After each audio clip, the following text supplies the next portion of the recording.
All right, guys, welcome everyone to the NY Warriors Discuss. New little series that I thought it'll be cool to put together where we discuss certain topics. We've done this in the past, like years ago, but we haven't done it in a while. And some of our best conversations come when we're offline. So I figured, you know what, let's record some of these conversations and share you guys what we talk about. Like the title says here, new comic book day books versus back issues. How are you collecting now? Let's see, what my fellow my warriors are doing right now, what they're collecting.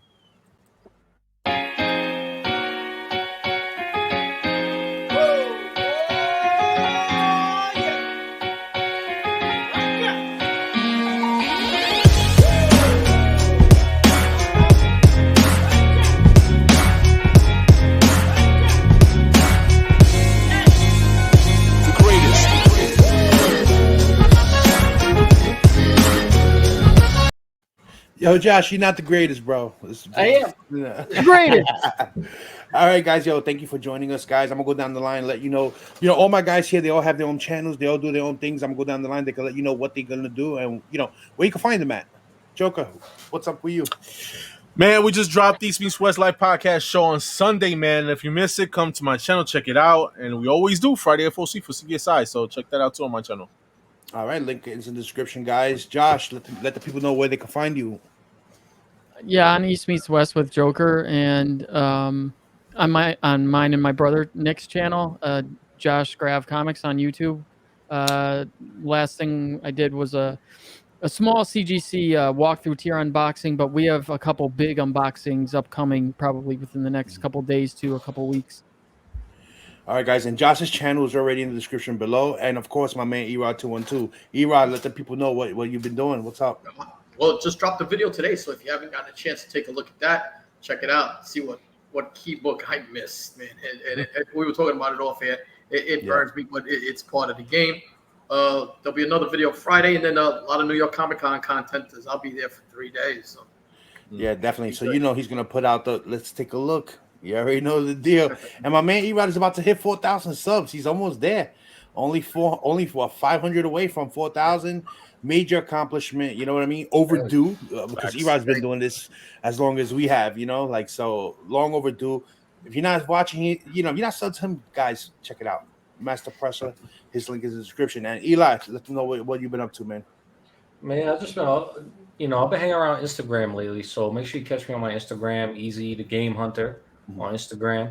Also have my main Instagram for my wrestling stuff and my personal blog type of stuff. So you want to follow Elijah_Summers _RHSS, which stands for Link is gonna be there, guys. Don't worry. Red Hook Strong Style, because that's my style of wrestling. So make sure y'all check that out. Follow me on both pages, all my nerds and my wrestling fans.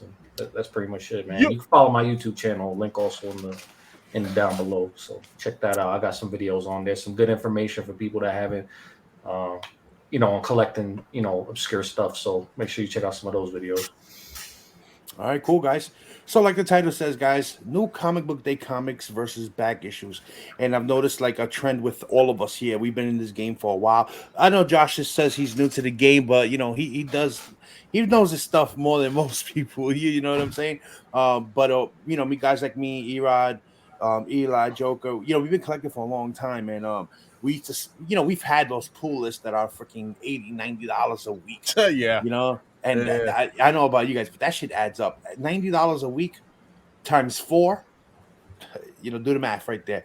You could get yourself a nice Silver Age key issue with that money. You know what I mean? So, and after, not knocking anybody, but after watching all the new comic day books that are coming out and all that, and I'm just looking at them like, damn, man, is it really worth buying new books? You know what I mean? And in my mind, it's not, but I want to hear what you guys want to talk about, what I want to say about it, let's start off with Erod, because I haven't had Erod in that, in a minute now. So I want to hear your thoughts, Erod, man. Because I know your pool list was huge, man. Pause. It used to be a lot. I used to be an $80 to $90 a week guy. And that was without whatever I would pull off the wall. I was just pulled on top of everything I was buying. But what happens is you get so many books that two things happen. You're buying books that you really don't care about after a while because you forget to take a title off your pull list, and you keep getting the issues, or you're hoping the book gets better and it doesn't. And now you're stuck with all of these books that wind up being dollar books. books, you know. So I at some point just said that enough's enough. I kept my basic pulls. I'll keep my Uncanny X-Men and my Amazing Spider-Man and a couple other titles. And then if I see something that kind of catches my eye, like if Mike is telling me something, and that's happened with a couple of independent books, I'll put those books on my pull list and I'll read them for a while. But for the most part, I maybe have 4 books on my pull list right now. I found that, and I was just doing the math, but if you do $80 a week, right, and you do it over the course of 52 weeks, that's $4,000. A little almost $4,200. What would you rather do? Buy yourself a major key at $4,000 or multiple keys that you can get return on your investment with that $4,000, or put it into books that possibly could be dollar books and shooting for that one book that's going to be a key? And, you know, and I'm just talking about it as a guy who is into both ends of the hobby. I'm a reader, I'm a collector first, but I do sell books on the side sometimes too. So, you know, those are the things that you really got to look at.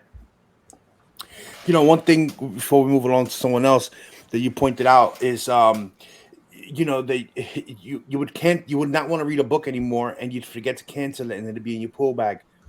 And then when you get to the LCS, it used to happen to me. I don't know about you, but then I kind of feel bad to tell him to put it back, that I don't want it, because I already made him waste the money to order it, you know. Yep. So I don't like to stiff nobody, so I would buy it even though I don't want it, you know. So I would accumulate books that I didn't want because of that. Then another thing would happen was, like, for example, I was collecting the Spider-Man Deadpool run that came out in 2016 or whatever. And I did collect the variants, so I used to tell him to give me the variants for it also. So, you know, at that time, that book had like about 3 or 4 variants. You know, the book was like $3.99 or something like that. And it was, I kind of had it where it was staggered between other stuff that came out other weeks. So that week it was mainly that book. But then when they got to like issue number 5, I believe, or something like that, 6, it was $9.99 the cover, and it had 4 variants. And I'm like, Jesus Christ, 4 variants at $10 a piece. That's $40 on just one book 4 times. Yeah. You know, I was like, I had to tell him, no, this is $9.99. I didn't think it was going to be that. I'm not taking these. You know what I mean? Yeah. And he took them back, you know, but things like that would happen. And then you end up screwing your LCS because of that. You know, so that's just one of the examples of why I stopped. Mike, what about you? How you? I mean, I know you recently had a big pull list. I know you recently had a. Oh yeah. You know, ever since me and Josh been doing the FOCs, in the beginning, my pull list was crazy. You know, almost reached $100 sometimes. You know, at some points or whatever. But to the point that now, last week, my pull list was only $4. You know, there was only one book that got. You know what I mean? So, you know, you trim down the fat, basically. You know, if you're gonna be buying the books, just know what you want to buy. And my thing is, if you know, and I agree with Erod and what Biggs just said. You know, if you want to, you know, instead of buying spending $80 on your pull list, get a key, a nice little Silver Age key, whatever. You know, then and you still want to read the new books, read it digitally. Go online, read it. There's nothing wrong with that. That's what I say. That's what I do. You know, to keep current. You know what I mean? You know, even though it might not be legal, but whatever. You know, you find a way to read your books. You know, for example, Something's Killing the Children is a hot thing right now. You can't keep up with that all the time. You know, with these dope covers coming out for stuff like that, and you know, I don't know. You got to trim down the fat and make sure you don't spend too much money, because you get caught up. Because if you want to do both, you're gonna be broke. You know what I mean? You can't just go for new comic book day books, and you can't go for back issues, because there's no middle. There's no middle. Yeah. It's either or. You know? Also, I don't want people to get confused when I mean like new comic book day issues. I don't mean like if there's a nice variant that you want based on the cover, you go out and get it. Like for example, like that one right there, 1 in 25.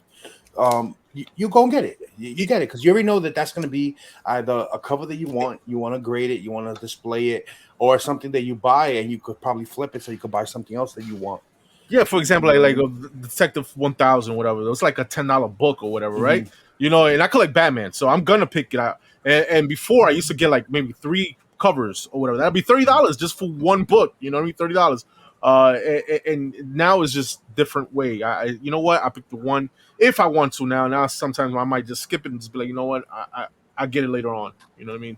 But it's a different way of changing your habits of collecting, I guess. Collecting, you know what I mean? Definitely. Yeah. What about you, Josh? How do you feel about it?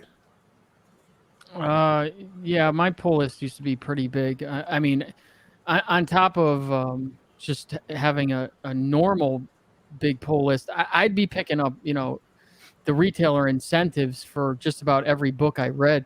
So, going back a year now, my easy like 200 to 300 a week sometimes. And I would do it at multiple stores because I was going to 3 shops basically because I was pretty tight and I didn't want to give one shop more business. I felt bad. Now that's not a problem anymore. But like certain books, like Batman. I love Batman. I'd be getting like 5 copies of every Batman issue, or like Thor, like the Thor run. Like I filled up like 2 short boxes of Thor, like before we even hit like issue 6. So it's a money thing to a certain extent with me, but with me now it's more of a space issue.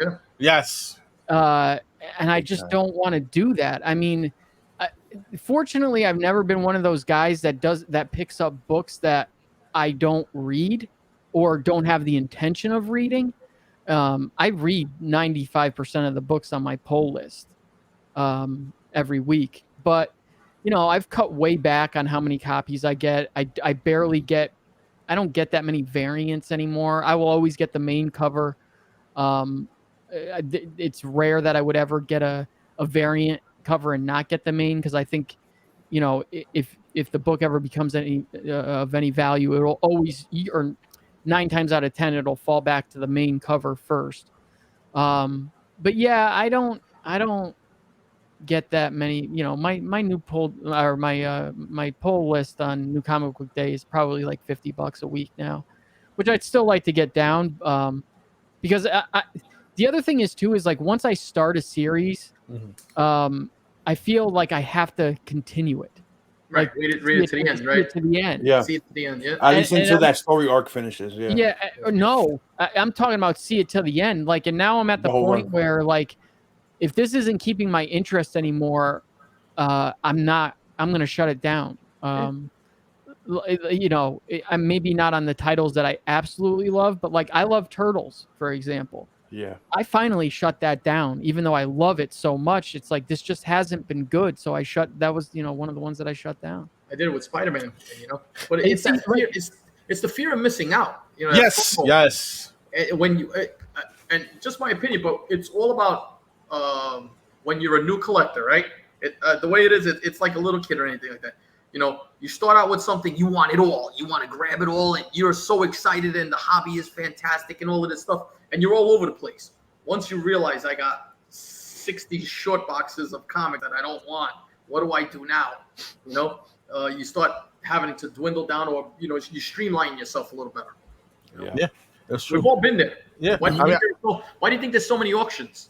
Yeah, that's right. Exactly.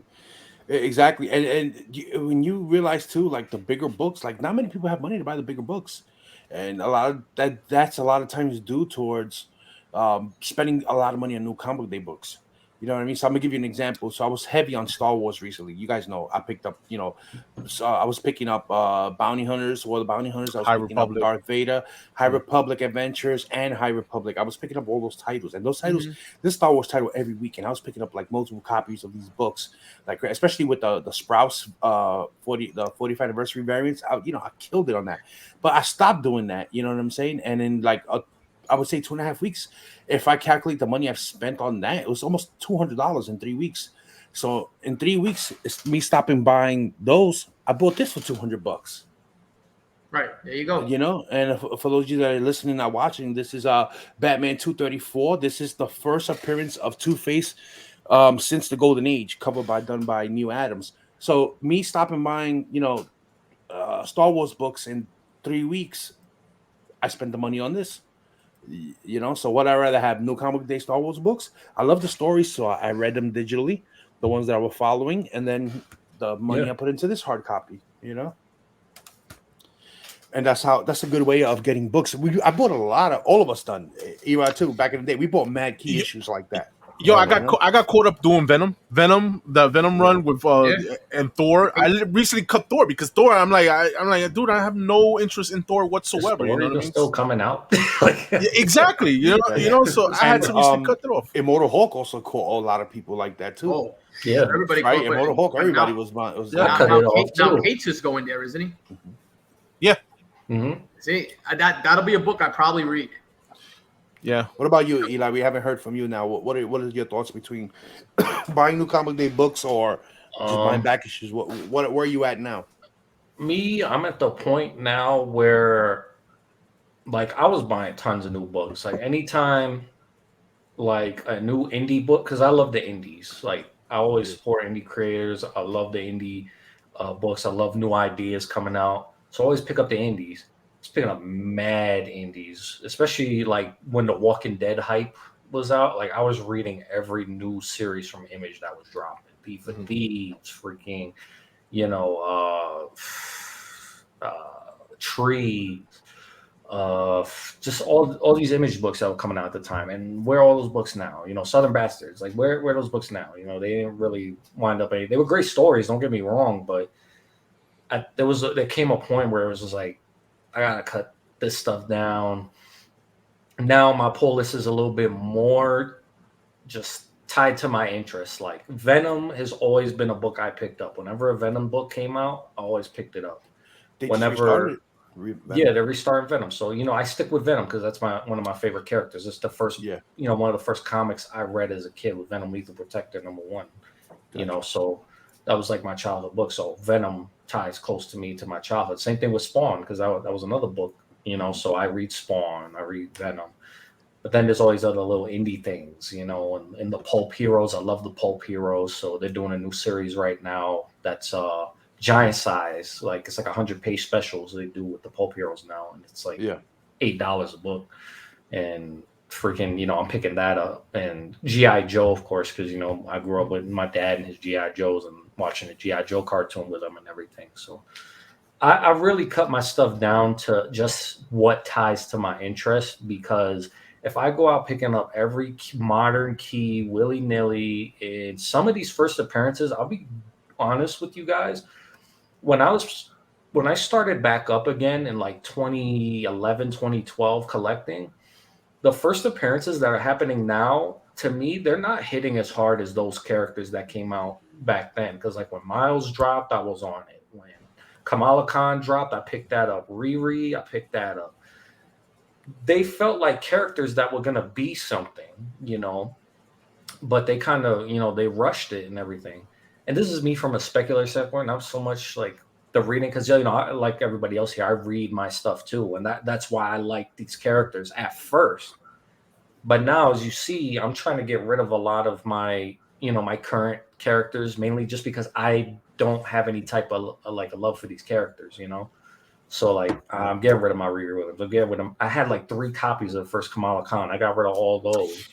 You know, like they're just characters I'm not into. So I'm only reading the stuff that I really am into. Like right now, I'm picking up Valiant again, you know, because that was one of my favorite books. So, you know, X-Men and War and all those guys. So I'm picking up those back issues. I'm picking up more, again, the Pulp Heroes. So I'm picking up Golden Age stuff now. Like last year, I picked up the first Miss Mask. I picked up the first Biff Stone Monster Hunter. You know, I'm picking up, you know, Golden Age Daredevils and stuff like that now. So that's where my collection is kind of like taking its toll, and I'm really getting rid of all the modern stuff and things that I really don't need, and stuff that's going to tie me down as well. So I just, you know, that's just where I'm coming from. Yeah. You know, you mentioned real quick, like you mentioned, like you started collecting the Miles Morales and the Kamala Khans. Yo, Erod and Mike, you got tested this. When we first started our auctions, we couldn't give them shits away. Remember? I remember selling that Kamala Khan, the Marvel .1, which is a $500 and $1,700 now. If you're looking at the prices on it, $10 that sold in our auctions. The Ultimate Fallout 4 second prints were like $7, $8 on our auctions. I sold the Neiman Center AG Surfer of the second prints, the white cover with his head, and then the one that looks like, one, for $40, bro. My dad has my 9.6 Miles. All right, I got a question for you guys though, and it's something Eli said. Eli talked about characters aren't the same, you know, they're not being developed as well. In the last 5 years, what characters do you guys think have been well developed and have a future? that came out in the last 5 In years. the last 5 years, let's go 5 years because Miles is about 10 years. Kamala Khan Yeah. is in that price range, but that 6 year, 7 year range of 2014. But let's go the last 5 years. Who do you think? All right, I'm a Batman guy, so I'm gonna give you two characters, off the flip, and this guy might, agree with me. Punchline is I one of think them. so too. Yeah. And believe it or not, I feel like Mr. Bloom is a character that might pop up somewhere down the line. I think It's funny you said that because I really liked that story arc. I did too. With Mr. Bloom, and then it kind of just, it's. I think he can reappear somewhere down the line. Yeah, I mean, I got two characters. Go ahead. And the reason I picked these two characters is based on the origins. And these are two of the best origins I've ever read, in my opinion. That the origins book was so fucking dope. The story was so dope on it.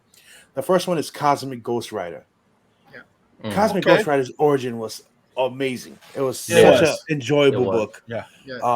And I just feel like they haven't done the character full justice yet. So let's see the future for that character. The next character that had an amazing, shocking origin that made me drop my jaw when I was reading it was the Batman Who Laughs. Yes. Okay. The Batman Who Laughs is such a freaking amazing looking character.